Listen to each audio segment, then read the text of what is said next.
Hello and welcome to HFMWeek Focus. Today we're going to be talking to Mark Mannion from BNY Mellon about the current state of the hedge fund sector and the evolution of hedge fund administration. Hello, Mark. Good morning. Mark, given the current state of the markets, it hasn't been the easiest 3 months for the hedge fund sector in terms of performance. I'm just wondering, how is that translating in terms of subscriptions, redemptions? What are investors doing? And where's the sector going to be by the beginning of next year? Very good question. We've been delighted in BNY Mellon about our year-on-year growth in terms of global assets, and we've recently passed through the $500 billion threshold. And this really has been fueled by a few things. Firstly, increased institutional investment into alternatives. Secondly, the outsourcing phenomenon in the United States, and the rise of managed accounts platforms and alternative UCITS. We've recently looked at the redemption activity that's occurring around alternatives between now and the year end. And with our market share, I think we have a very good insight into where the industry is going to be. And we've been very pleasantly surprised that the levels really have trailed off from where they were in September, October. And we think this is because many institutional investors are now in a holding pattern. They need alternative strategies to outperform equity and fixed income markets now with the Eurozone crisis going on. So no, we don't see a significant dip in assets between now and year end. We're quite bullish in terms of where we'd see the industry over the next 3 months. And I'll point out a couple of factors as to why we think this is. Firstly, sovereign wealth funds and pension funds continue to increase. And not only do they increase in size, but they're increasing their allocation to alternatives. So I think last year, the top US pension funds increased their allocation to alternatives by over 50%. So with that phenomenon in the background, we'd expect alternative assets to continue to grow. Secondly, we know there are many important seed companies who have unallocated capital at the moment, and that they have quite a war chest to use in terms of funding new setups between now and in the next 6 months. And then thirdly, we are seeing quite an inflow of assets due to the managed account platforms and alternative UCITS, which is bringing new money into the industry, into very transparent vehicles that satisfy all the investor criteria around transparency and liquidity. Good, and that continued growth is clearly very positive for the industry. It's very positive for you guys as well. In terms of your end clients, in terms of the hedge fund clients, what are they asking from you? How is your service changing? And also, what's going on within the admin sector? I mean, there's been a certain amount of M&A activity this year, so tell me more about that. The M&A activity is unsurprising. There are a few things that are fueling that. Firstly, in these difficult times, there is ongoing fee compression, which makes it very difficult for smaller players to make a lot of money. Secondly, with the rise of regulation, administrators now need to be in the position to invest a lot of money in terms of enhancing systems and reporting to satisfy future regulatory requirements. So really, we'd see more M&A activity and consolidation occurring, albeit I would caveat that there are more sellers than buyers at the moment. So many smaller hedge fund companies might like to sell, but they're not going to be in a position to do so because the larger companies are in a position to be quite fussy as to who they'd want to buy. The other phenomenon I should just point out there is that investors are becoming increasingly choosy about who the administrator is permitted to be. Many years ago, service quality was the paramount item in terms of administrator choice.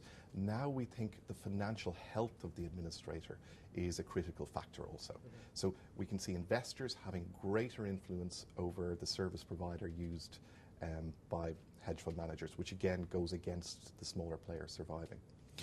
In terms of what we're doing about all this, I would point to two big product enhancements we brought out this year, which were very popular. Firstly, our transparency reporting, which we offer to underlying investors in our hedge funds, has again proven to be the right product at the right time. This basically sets out for investors a lot of information around the portfolio that they, in the past, would not have had direct access to. So firstly, they can establish, in terms of the pricing of the portfolio, the proportion that has been priced independently by BNY Mellon, and then that smaller portion usually that may have been priced by the investment manager. Secondly, there's a full analysis of the types of securities in the portfolio in terms of liquid and illiquid securities and the difficulty of obtaining prices around those. And then there's some information around where assets are held and who the various counterparties are in terms of the portfolio. And the second item that we've introduced, and this is very important in terms of the managed account and alternative uses world, is a full outsourced global operating model. And this is where basically we've established centres of excellence around trade processing, corporate actions and other NAV production items around the globe. So we can start production depending on where the investment manager is based in the west coast of the US and work right through the day 24/7 through to Singapore in the east. And that allows us to bring very timely information to the market and feed investment managers' risk systems so that they have information for their investors very early in their business day. Okay, I think it's good. One of the things that you mentioned is the increased institutionalization of the sector. So you're seeing more pension funds, more sovereign wealth funds. They're more demanding. They're asking for administrators with large balance sheets as well, just for that extra security. In terms of your contact with the investors, how's that been changing over the last year? And if you can describe any sort of initiatives you're pursuing to make sure investors are comfortable with the service that you're offering. Yes. It's true to say, if you look back in terms of the composition of the investors in this industry, there's been quite a change over the last 5 years, and almost a flipping of the industry from being dominated by high net worth individuals and private clients to institutional investors. In fact, we'd say now that institutional investors make up about 60% of the underlying client base, and that's really set to increase with the factors I mentioned earlier in terms of sovereign wealth funds and pension fund increased allocations. So their analysis and diligence is extremely intense, and it commences before they make any investment in a hedge fund. And now, and increasingly, they are coming to the administrator to do that enhanced due diligence. So before they make an investment, they will look at certain factors in relation to each hedge fund. And I might just give you some examples as to what investors are looking at. Firstly, and this is certainly very important in Europe, perhaps less so in the US, will be the composition of the board of directors and its independence from the investment manager. Secondly, there will be a full review of the valuation procedures and policies that are going to be used by the hedge fund. And investors want to be very clear that there's a good and effective escalation policy to the board of directors in the event that anything arises on the valuation front.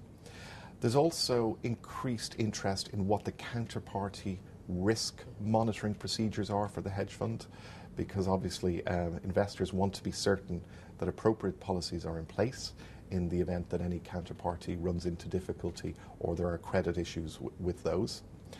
And then finally, there'll be a full review of the general compliance and corporate governance procedures that have been put in place by the hedge fund. So those factors are all put together by the investor before they make any allocation to the fund. Once they're in the fund, then BNY Mellon comes into play in terms of providing such things as our transparency report, validating where assets are held and where prices have been obtained, and many other reports designed to focus in on the risk areas of the particular fund and any other concerns that the investor may have. Great, thank you. Unfortunately, that's all we've got time for. Thank you to Mark from BNY Mellon for joining us today, and hopefully see you all next time.